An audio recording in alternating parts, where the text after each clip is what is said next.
बात करेंगे कुछ हथियारों के हवाले से जो कि president super torpedo hypersonic gliders B-83 gravity bomb. नाजरीन, ये उन हथियारों के नाम हैं जो दुनिया को मिनटों और सेकंड्स में राख का ढेर बना सकते हैं और ज़मीन पर बसने वाले तकरीबन 9 अरब इंसानों को मलिया मेट कर सकते हैं।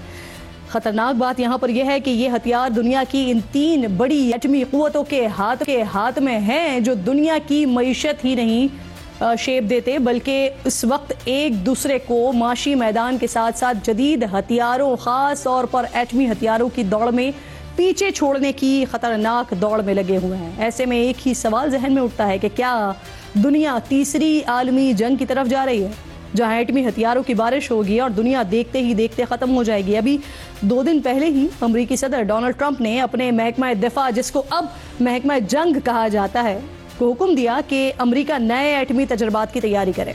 इस हुक्मनामे के साथ ही ट्रंप ने कहा कि वो एटमी हथियारों के खात्मे के हामी हैं, लेकिन जब दूसरे ममालिक तजर्बात कर रहे हैं तो उन्हें भी ऐसा करना होगा और ये तजर्बात फौरी तौर पर शुरू किए जाएंगे। इस पोस्ट में सदर ट्रंप ने चीन और रूस का नाम लिया। ऐसे में यहाँ जहन में सवाल जन्म लेता है कि रूस और चीन ने ऐसा क्या कर दिया जिसकी वजह से ट्रंप 33 साल बाद फिर से अमेरिका को नए एटमी तजर्बात की तरफ लेकर जा रहे हैं। इस सवाल के जवाब के लिए आपको जरा पीछे ले जाते हैं और रवा साल 2025 में खास तौर पर चीन और रूस में होने वाली अहम सरगर्मियों पर नजर दौड़ाते हैं। सदर ट्रंप ने चीन का हवाला दिया तो वाज़ेह रहे कि अभी तकरीबन 2 महीने पहले ही 3 सितंबर को चीन ने दूसरी आलमी जंग के अख्तिताम पर जापान की शिकस्त के 80 साल मुकम्मल होने की याद में बीजिंग में फौजी परेड मुनक्किद की, जहां उनके दाएं और बाएं रूसी सदर व्लादिमीर पुतिन और शिमाली कोरिया के सरबराह किम जोंग उन मौजूद थे। इस परेड में चीन ने दिफाई ताकत का भरपूर मुजाहरा करते हुए लेजर हथियार, न्यूक्लियर बैलिस्टिक मिसाइल्स और व्हीकल अंडर वाटर ड्रोन समेत कई किस्म के असलहे की नुमाइश की। अमरीकी सदर डोनाल्ड ट्रंप ने इस तकरीब पर तबसरा करते हुए चीन पर अमरीका के खिलाफ साजिश का इल्जाम लगाया था। माहिरीन कहते हैं कि इस परेड में असलहे की नुमाइश ही नहीं बल्कि अमेरिका के सख्त हरीफों रूस और शिमाली कोरिया का इस तकरीब में सफ़े अव्वल में होना खास तौर पर अमेरिकी सदर डोनाल्ड ट्रंप को नाराज कर गया। सदर ट्रंप ने अपनी सोशल मीडिया पोस्ट में चीन के बाद दूसरा जिक्र रूस का किया है। तो रूस की जानिब से गुज़िश्ता चंद अरसे के दौरान ऐसे जदीद असलहे की तैयारी और तजर्बात की खबरें आती रही हैं जिसने दुनिया भर के बड़े बड़े दिफाई माहिरीन को भी हैरान और परेशान करके रख दिया। अभी पिछले हफ्ते ही रूस ने जौहरी तवानाई से भी चलने वाले कामयाब तजर्बे का ऐलान किया था। एक टॉर्पीडो और ड्रोन के मिलाप जैसा एटमी हथियार जो साहिली इलाकों को ताबकार समंदरी लहरों से तबाह करने की सलाहियत रखता है। रूसी सदर पुतिन का दावा है कि न तो दुनिया में इस जैसी कोई चीज़ मौजूद है और न ही इस हथियार को कोई रोक सकता है। बिसाइडन टॉर्पीडो की रेंज 10,000 किलोमीटर है और ये तकरीबन 185 किलोमीटर फी घंटा की रफ्तार से सफ़र कर सकता है और रूसी सदर के मुताबिक दुनिया के किसी भी बर्रे आज़म तक जा सकता है। नाज़रीन, बात यहाँ पर ख़त्म नहीं होती है।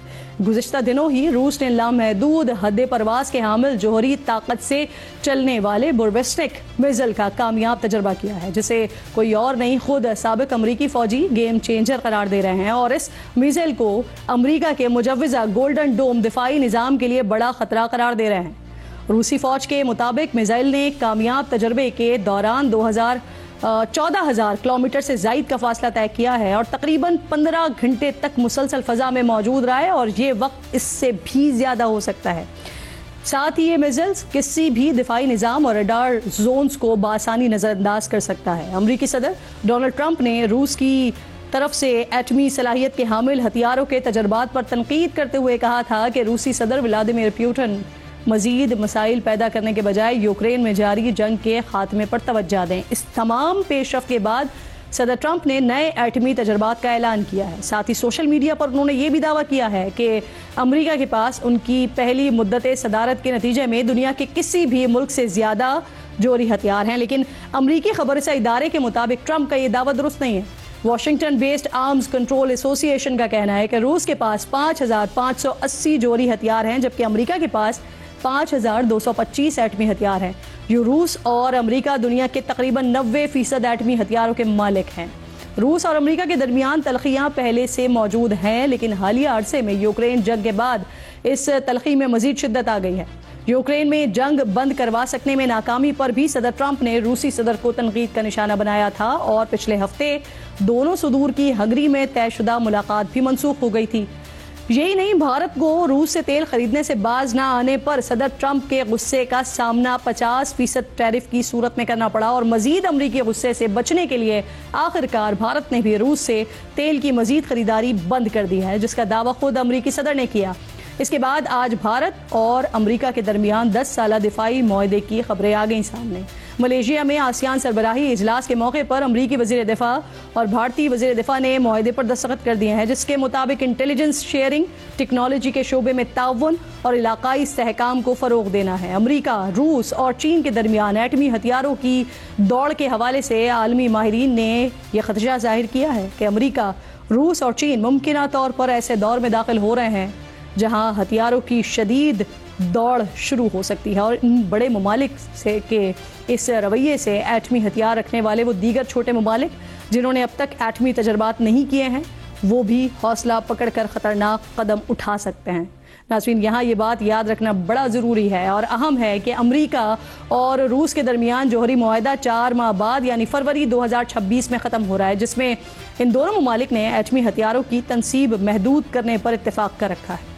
अमेरिका ने आखिरी बार सन 1992 में जोहरी हथियारों का तजर्बा किया था, जबकि रूस ने बतौर सोवियत यूनियन आखिरी एटमी तजर्बा 1990 में किया था। अमेरिका की एक यूनिवर्सिटी ने 3 साल पहले एक रिसर्च रिपोर्ट जारी की थी, जिसके मुताबिक अगर अमेरिका और रूस के दरमियान एटमी जंग हुई तो दुनिया में 5 अरब इंसान ख़त्म हो जाएंगे।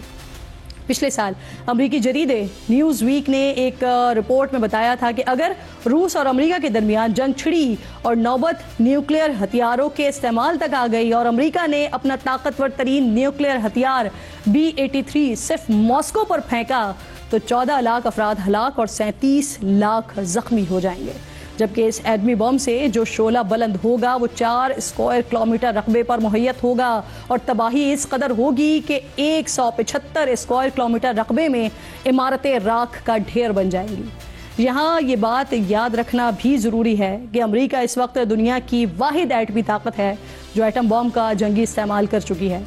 दूसरी जंग अजीम में अमेरिका ने जापान के 2 शहरों हिरोशिमा और नागासाकी पर 2 एटम बम गिराए थे, जिसके नतीजे में 2.5 लाख से ज़ायद अफराद लुक़्मा अजल बन गए थे। क्या एक मरतबा फिर दुनिया को ऐसी ख़तरनाक तबाही का सामना करना पड़ सकता है और क्या दुनिया पर अकेले हुक्मरानी के जुनून में आलमी ताकतें ज़मीन को जहन्नुम बनाने से भी बाज नहीं आएंगी? पाकिस्तान और अफगान तालिबान के दरमियान इस्तांबुल में होने वाले मुज़ाकरात में कोई बड़ा ब्रेक थ्रू तो सामने नहीं आ सका, लेकिन दोनों ममालिक की जानिब से गुज़िश्ता इजलास में हुए जंगबंदी मुआहदे को जारी रखने पर इत्तेफाक कर लिया गया है। तुर्क हुकूमत की जानिब से जारी एलामिया में कहा गया है कि मुआहदे पर अमल के तरीक़ाकार के हवाले से फैसला 6 नवंबर को इस्तांबुल में प्रिंसिपल लेवल मीटिंग में होगा। फ़रीक़ैन ने निगरानी और तस्दीक के मैकेनिज़्म पर इत्तेफाक किया है जो क़याम अमन को यकीनी बनाएगा। साथ ही जो भी इसकी खिलाफ वर्जी का मुर्तकब होगा इस पर जुर्माना आयद होगा। तहम ये जुर्माना किस नौयत का होगा, अब इसकी वजाहत अभी नहीं सामने आई है। तर्जुमान दफ्तर खारजा ने आज ब्रीफिंग देते हुए बताया कि मुज़ाकरात के दौरान तालिबान हुकूमत ने अफगान सरजमीन पर फितनउल खवारिज और फितनउल हिंदुस्तान की मौजूदगी का एतराफ़ कर लिया है, ताहम वो एक्शन न लेने के हवाले से मुख्तलिफ जवाब पेश करते रहे। वज़ीर दिफा ख्वाजा आसिफ ने आज इस्लामाबाद में मीडिया से गुफ्तगू की और कहा कि पाकिस्तान में अमन की ज़मानत काबुल को देना होगी। दहशतगर्दी रोके बगैर ताल्लुकात में बेहतरी नहीं आ सकती। पाकिस्तान अपने मौक़िफ़ से पीछे नहीं हटेगा। सालिस हमारे मफादात की मुकम्मल देखभाल करेंगे। नाज़रीन, एक और भी अहम खबर है, वो है हमारे दूसरे पड़ोसी भारत से मुताल्लिक़। भारत और अमेरिका के दरमियान दिफाई ताउन का 10 साला मुआहदा हो गया है। अमरीकी वज़ीर जंग के मुताबिक दोनों ममालिक ताउन, मालूमात के तबादले और टेक्नोलॉजी में शराकत को बढ़ाएंगे। अमेरिका भारत ताल्लुकात कभी इससे ज़्यादा मजबूत नहीं रहे हैं। BBC के मुताबिक ये मुआहदा जुलाई या अगस्त में हो जाना था, लेकिन पाक भारत जंग के बाद अमेरिका से ताल्लुकात में तनाव की वजह से ताख़ीर हुई। इसमें अमेरिकी सदर ट्रंप के ओहदा संभालने के बाद भारतीय वज़ीर आज़म नरेंद्र मोदी ने फरवरी में अमेरिका का दौरा किया था और उसके बाद मीडिया से गुफ्तगू में अमेरिकी सदर ने भारत को F-35 तैयारों की फ़रोख्त का इंदिया भी दिया था, जिस पर उस वक्त पाकिस्तान की जानिब से शदीद तहफ़्फ़ुज़ात का इजहार किया गया था। अब इस मुआहदे के खित्ते पर असरात क्या होंगे, ख़ास तौर पर पाकिस्तान पर क्या असरात होंगे, के लिए प्रोग्राम में आज इंतहाई मोअज़्ज़ज़ मेहमान मेरे साथ मौजूद हैं। सबसे पहले आसिफ दुर्रानी साहब, इंतहाई मोअज़्ज़ज़ साबिक़ नुमाइंदा ख़ुसूसी बराए अफ़गानिस्तान हैं, मुझे ज्वाइन कर रहे हैं। बहुत शुक्रगुज़ार हूँ आपकी।